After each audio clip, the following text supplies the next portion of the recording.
gore rinera kudya rinopisa muri yeZimbabwe zvatotanga iko zvinezvi tapinda musizini yacho yekuti vanhu vave kungobatana pamweya vachingokanganisana vachiitana zvese ini ndabva ndangoti gedza ndingoshandisa mukana nditomhanya ndiriyo ndikudzidzisei zviri kuitika ndichingoti pakashata pari kupisa pari hot iko zvinezvi muri yeZimbabwe tasangana nenyaya pano yatiri kuona paita munhu waMwari ari kunetsana nevanhu vekwaChamisa big time pari kupisa right. Nyaya iri panapa inyaya yaBishop Kevin Nyamakanga vari kuresponda kune nyaya yanga iri kutenderera iyaya yaChamisa achitaura kuti zoniko Timba anongobuda achiti ndakuconvenant ndakuita zvinhu ndakudidi anenge apiwa nemandate yacho. Nyaya iyoyo iri kunetsa mumastreets iko zvinezvi inyaya yekuti yakaloka kumavillages kwakasiyana kumatown kumadhorobha diaspora UK USA tichingoenda takadaro Canada Australia kwakasiyana nekwamungange muchingoona muri nyaya iyoyi muri kuiziva mese nyaya iri kunetsa. Saka Bishop Kevin Nyamakanga munongovaziva mese imi vabva vangopindawo pane nyaya yacho iyo vakadedzera kuti haleluya hama dzinodikanwa. Truth being said, Jameson Timber is far better than Chamisa. I heard Chamisa attacking Jameson Timber. Chamisa stand to be corrected and he shall be corrected. Out of all the people, he should have respected this old man. I'm disappointed in him. Saka ndoziziva kuti vanhu vakawanda pavanonzwa Nyamakanga kuti I'm disappointed in him vanotanga kuti ko Bishop muri kuti you are disappointed in him pakuti chikudi right. Kana muchinyatsonzwisisa nhoroondo yaBishop Kevin Nyamakanga vanhu vakawanda ndozviziva kuti maenge muchifambidzana nawo zvakanyanya especially madays pavakatanga kunyanya kupisa vane flag yavo iyaya vainyanya kusimbisa Chamisa zvekudaro vane team yavanzi intercessors movement chinchi aiwa kuru yanonzi intercessors wati handakaona vakawanda vachipupura zvechokwadi kuti varume vanonamata kunamatwa zvechokwadi ipapo I have no doubt. That's why uchiona kuti inini kubva kumashure ndaitongoita sei ndaitongosimbisa Bishop ndichitongosimbisa pane maworks avo zvavanenge vachitongoita ndikuti izvi zviboho zvamuri kuita munhu waMwari because kuona vanhu vakawanda vachipupurawo zvinhu zvekuti unongoti muri boho zvekutodaro ende tinenge tichingomberera maoko.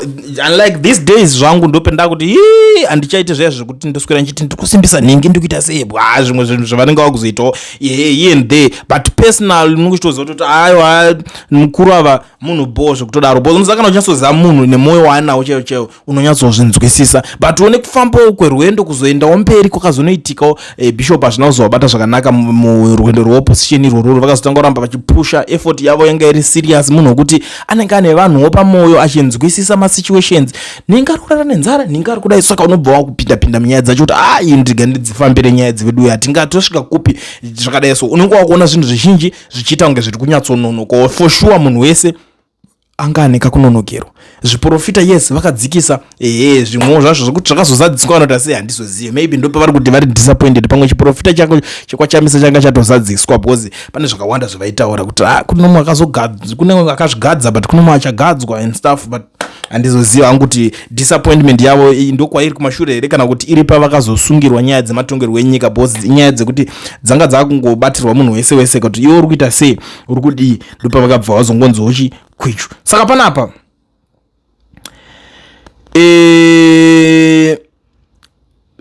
after ndaona nyaya iyi yaBishop Kevin Nyamakanga iyi vachitaura zvoni Timber ari better than Chamisa handiti Chamisa stand to be corrected. Ndaona vanhu vachipopota zvisingaiti ndatovhunduka kuti ko vanhu vemuZimbabwe mazuva ano hamuchatye here kutuka baben of God, hamuchatye here kuita touch not my anointed ones because ini ndatozvityawo ini kutaura chokwadi mazimba zvivindi zvameno kwamuri kuzvihodha kana kune kwamuri kuhodha zvivindi zvimutiudza kuti zvihodhe tese right. Ngatipinde mucomment section tionesana kuti Bishop vari kunzi kudii nevana vesangano here kana kuti vana vepamhepo wekutanga ari kuti pamusoro wemufundisi you are absolutely a novice when it comes to these things. Tozvida hedu toziva hedu alright kuti muri kutsvaga mota nemaziso ered muchakawana henyu kaakwa in the meantime musoro banga mufundisi vakomanaka ndikukudzai zvei ndikukutaurirai zvangu komanaka and the funny thing is kuti ndikuziza kuti vanhu ivavesa vakawo kumashuro kundo vanhu vaiti amen mufundisi shoko garirowe vanhu makutara mashoko aya kuna Nyamakanga shuwa vamwe vacho ukatovatarisa ipapa vamwe vakatonamatirawo zvikaita vamwe vakatochata ipapa apa but zvasvika pakudai so here vana vezimbabwe kuti maakudza wechitrue ari kuti iwe hauna chaunoziva ziva zvenzara yekumba kwako uri mutengesi muprofita wenhema bhishopu wenyama asina chamwari chaanacho wakapa zviprofita zvingani zvachamisa uchiti elevator what now wakuti you are disappointed by him because mava kuzanu rega kusvibisa ofisi yeubhishopu iwe ita zvemusangano zvakanaka ndo mamwe mashoko ari kubvawo kune mumwe muterera ari kutaura vakomanaka aiwe umwe ari kuti because you join chipangano umwe ari kuti bishop for ed umwe ari kuti Chamisa sandiye wamakakwirira gomo bishop kuti aite president here mubvunzo uri panapa uri kubvunzwa unomwe munhu ma questions aya maybe that's why inhangu maone rangu vari kuti I'm disappointed in Chamisa because the disappointment yakakurisa and ndichanyatsowana time ini ndichatsonzwa kuti imimi muri nyatsori disappointed pakuita sei trust me guys ndichanyatsodzifambira nyaya idzi ndichatanga kuti ndikutombofonerana tombonzwa kuti bishop vari disappointed naChamisa disappointment yacho yakanyatsokura zvakadii because sometimes munoona kuunzwa nyaya moinzwa nemanzwiro enyu mune maida kuiita iwayo mukazviignora munogona kutorasikirwa nerimwe side reinformation rakakosha saka zviri important kuti tigare tichizotrace kuti kanzwa kuti munhu ari disappointed totobvunza kuti munhu waMwari mazonyanya disappointwa kusvika zvelevel ripi zvakakosha zvinhu izvozvo kuti zvinge zvichizikanwa because kwaona munhu wekuti aikunamatirewo kana mubhaibheri handisati ndakanyatsosangana nazvo kuti munhu waMwari anenge achikusimbisa zvekudaro opedzera azongokuti iwo wakadhakwa oti I'm disappointed in you. Pane nyaya hombe ipapa hatisoda iri kungomhanyira kungotaura zvekutaura vanhu but tiri kuti pane nyaya hombe ipapa umwe ari kuti disappointed makamira sani naye mukuru imboitai zvezanu mazimbabwenzika mazimbabwenzi vanenge vakatsamwa umwe ari kuti naiwe Nyamakanga why are you everywhere sechisuro if you ZANU-PF concentrate nezveikoko ko zvemaopposition unei nazvo hakuna kusina mutemo iwewe do what you are doing some but gave you go ahead ndo zvimwe shoko riri kubuda kune vamwe umwe ari kuti zvoni you can be disappointed in him it doesn't matter after all who are you he's the bishop man mazimbabwenzi right hanzi vana timba vakatengesa mazuva atsvangirai zvichanaka ndivo vauri kuda kuti tibhilivhere kuti vari bomanje haiwe pakaipa vamwe vari kuti kevi hauchinaka that right uyo vari kuti hauchinaka that zvinonzwisisika zvino ari kuti hanzi hausina that chinoitika ndechekuti munhu kana wanga uri kumbomusapota anga ari kuside rekuopposition panochinja achienda kuruling party kana kuti munhu because chinoitika ndechekuti vanhu muZimbabwe havanyanyise kuzofollowa mapersonalities vanodhila nekuti okay I'm supporting this certain individual handiti because of mafacts ari kubudisa toward nyaya dzinenge dzichipisa mazuva acho kuti ndo kuside kwanhingirikini ukoko saka munhu akazongokudza kuti ndaakuside kuother side racho rouri kuchera muri kuchemera everyday it's not that easy hazvisi nyore nyore honestly speaking umwe wari kutaurawo zverine shena hai comment handisi kuzoiverenga ameno pane riri kunze rine shena idaita mutete kune nyaya dzacho why do you want to choose your opponents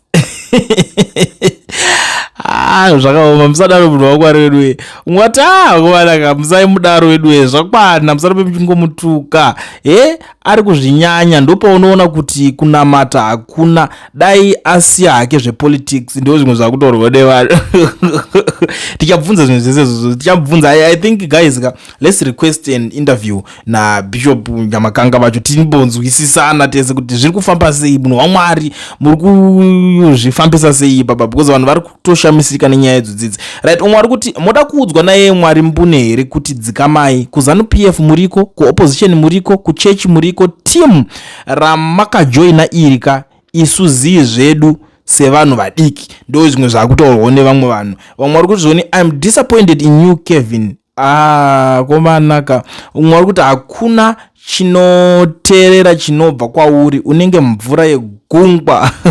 Umwe ari kuti aiwaka ibvai kuopposition, tongai nyika imimi vezanu, ndo zvimwe zvakutaurwawo nevamwe. Yeah, right. Paita umwe ari kudedzera kuti as we also disappointed in you. Joshua Maponga is better than you. Either unotamba nezita raMwari uchinyepa uchitamba nevesinagoge raSatani. Vari kunzi vesinagoge raSatani kamazanu ndo vari kunzi vesinagoge raSatani. Vazimbabwe vakatsaura.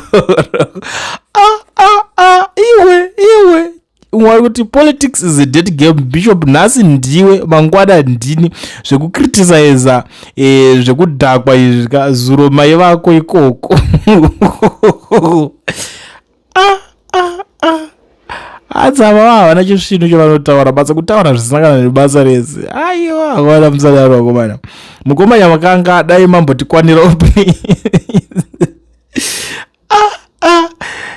Yeah, okay, umwe manje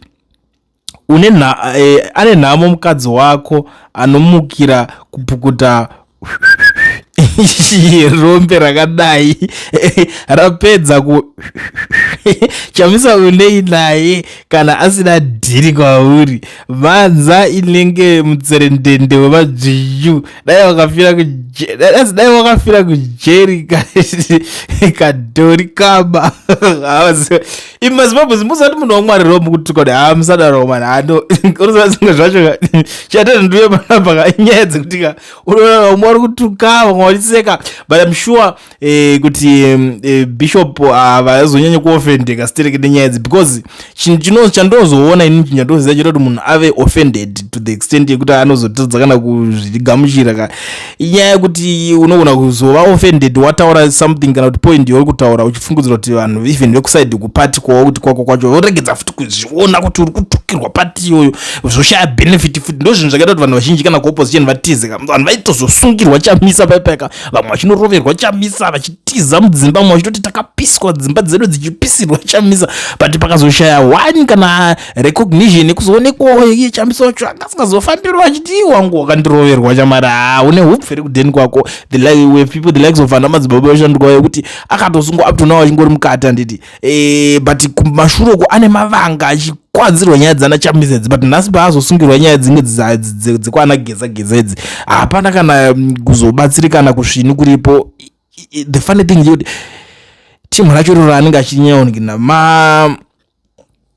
ma-lawyers, asi munotonzwa kuti mukomana atostrugula nenyaya dzema-legal teams, ende vanhu vacho vari so popular zvekuti unozonzwa kuti munhu ari kushayikana mari dzeschool fees dzekuti vana vabhadharirwe mari dzechikafu atori ma1. Vakomana hazvina kumira zvakanaka, right? Tisati tapedza zvedu nyaya yacho tanga totinzwa ori pane umwe azobudikirwa achitanzi madungwe is far much better than you. maZimbabwe ndisarenda. Munomboziva kuti murume wemunhu here munenge muchituka kudai ndibaba vevanhu vekutoti vachitomuka kupamba makusiyana kunzi baba mamuka sei, marara sei, baba zviri kufamba sei, madyei nhasi baba tane nzara toda kumboenda kunoningirikina, imobva mangobuda mongoningirina. Ameno maybe maonero edu anosiyana zvawo, but inini zvangu ndiri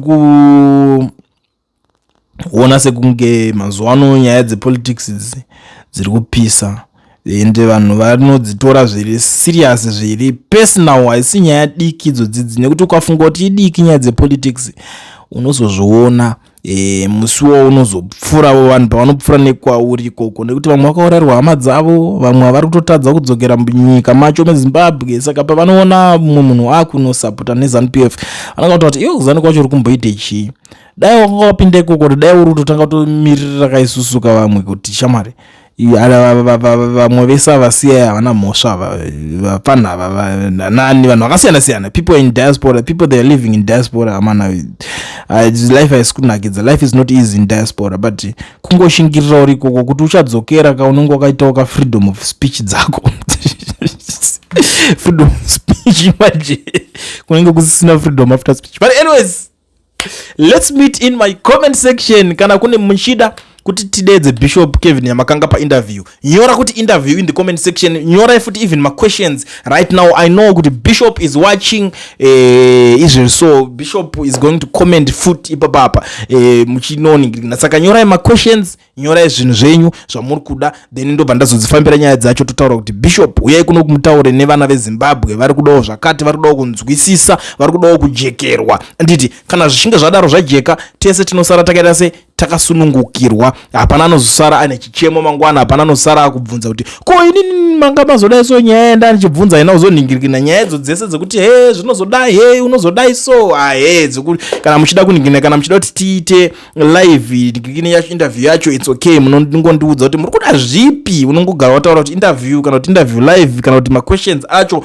kana uri kuda kunyatsobvunzana nawo 1v1 unogara wangondiudza, wogara wabhuka seat rako. Handiti patinenge tichivabvunza iwo uchibvunzawo uri paside, saka zvese zvizvo munogara mandiudza. Kana uchida kubhuka seat unogara wangondigara wandese wandibata panhamba dzeclient woti pauchata interview navanyamakanga ndoda kunge ndiripo ndichibvunza mubvunzo. But for now tiri kumboti ngatigumire panapa muri yeZimbabwe. Let's meet in the comment section.